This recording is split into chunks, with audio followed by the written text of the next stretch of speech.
Hello बच्चों, Pila globosa के general structure classification का हम अध्ययन कर चुके हैं। आज हम पाइला में एप्पल स्नेल में अर्थात घोंघे में पाचन तंत्र का अध्ययन करेंगे। जब हमने जनरल स्ट्रक्चर मॉर्फोलॉजी में देखा था कि पाइला में टॉर्शन के कारण जो शेल है तो उसमें एंठन के कारण मुख और एनस एक ही तल पर आ जाते हैं। और अगर हम पाचन तंत्र की बात करें तो पाचन तंत्र एलिमेंट्री कैनाल, आहार नाल और पाचन ग्रंथियों से मिलकर बना होता है। और जो पाइला है इसमें डाइजेस्टिव सिस्टम में जो एलिमेंट्री कैनाल है वो एक नलिका रूप में होती है और ये नलिका कुंडलित रूप में उपस्थित होती है, नलिकाकार कुंडलित रूप में उपस्थित होती है। इस चित्र में आप ध्यान से देख सकते हैं कि मुख के पश्चात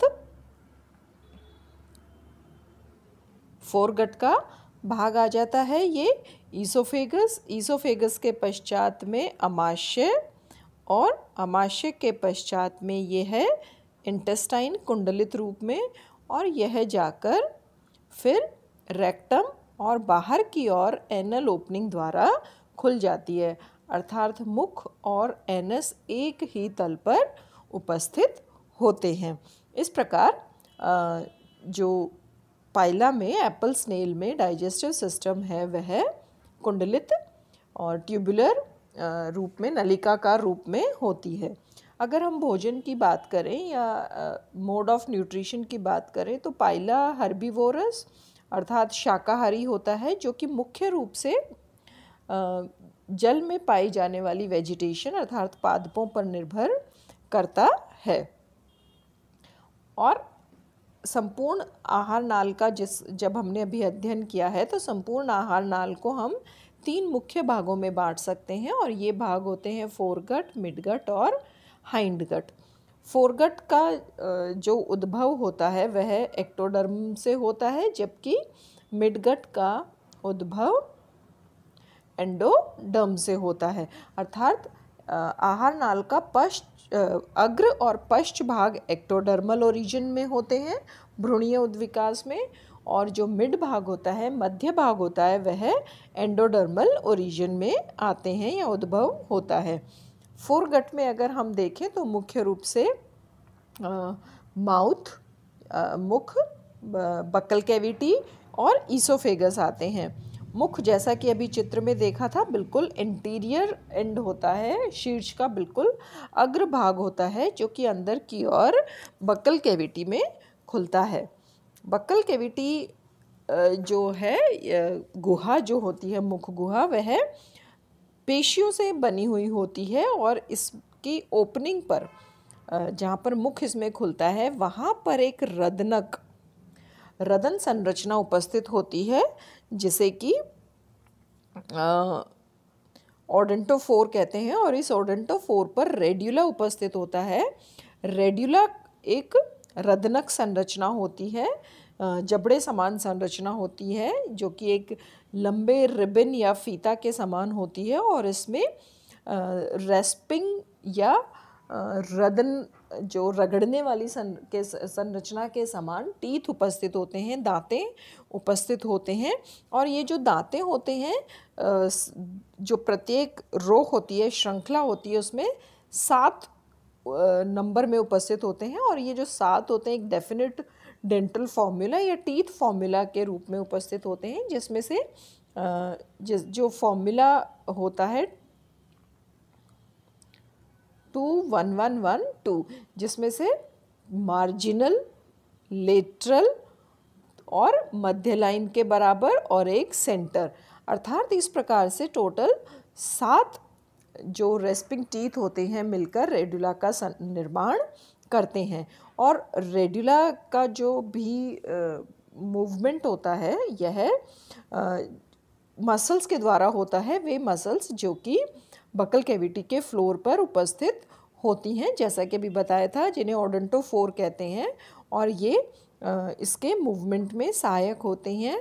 संरचना में अगर हम देखें तो ये माउथ है, माउथ से ये संरचना जो है ये कहलाती है रेड्यूला। रेड्यूला जिस बक्कल मांस पे या काइटिनस मस्कुलर बैंड पर उपस्थित है उसे वो बनी होती है, उसे हम ओडेंटोफोर कहते हैं। और इस ओडेंटोफोर में प्रोट्रैक्टर मसल्स होती हैं, odontophore protractor muscles, radula protractor muscles और रेड्यूला रिट्रैक्टर मसल्स, अर्थात रेड्यूला को आगे पीछे की ओर गति करने में ये पेशियां सहायक होती हैं, जो कि भोजन को छोटे छोटे पीसेस में डिवाइड करने में सहायक होती हैं।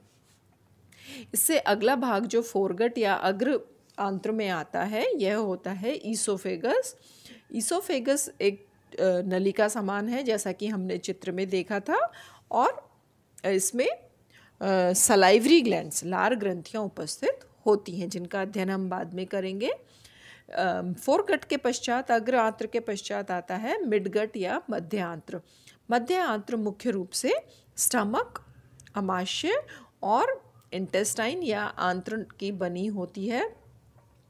स्टमक जो है वो एक थैलेनुमा संरचना होता है और जो कि अग्र और पश्च दो भागों में विभाजित होता है।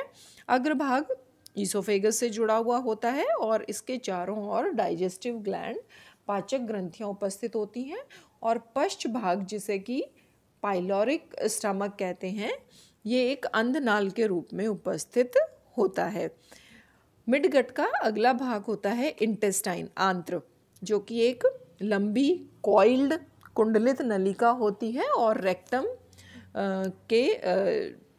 में जाकर खुलती है, और रेक्टम जो पश्चांत्र होती है उसका भाग बनाता है और ये आगे जाकर एनस द्वारा बाहर की ओर खुल जाता है। तो इस प्रकार से ये आहार नाल के मुख्य भाग थे, जिसमें कि फोरगट में माउथ से लेकर हाइंडगट में रेक्टम तक कौन कौन सी संरचनाएं उपस्थित होती हैं। अगर हम डाइजेस्टिव ग्लैंड्स की बात करें तो डाइजेस्टिव ग्लैंड्स में पाइला में मुख्य रूप से 3 प्रकार की डाइजेस्टिव ग्लैंड्स होती हैं। ये होती हैं बक्कल ग्लैंड्स, सलाइवरी ग्लैंड और हिपैटोपैंक्रियाज।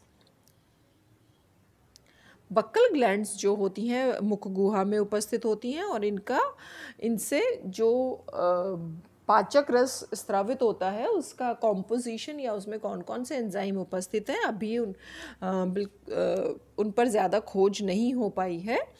इसके पश्चात आती हैं सलाइवरी ग्लैंड्स।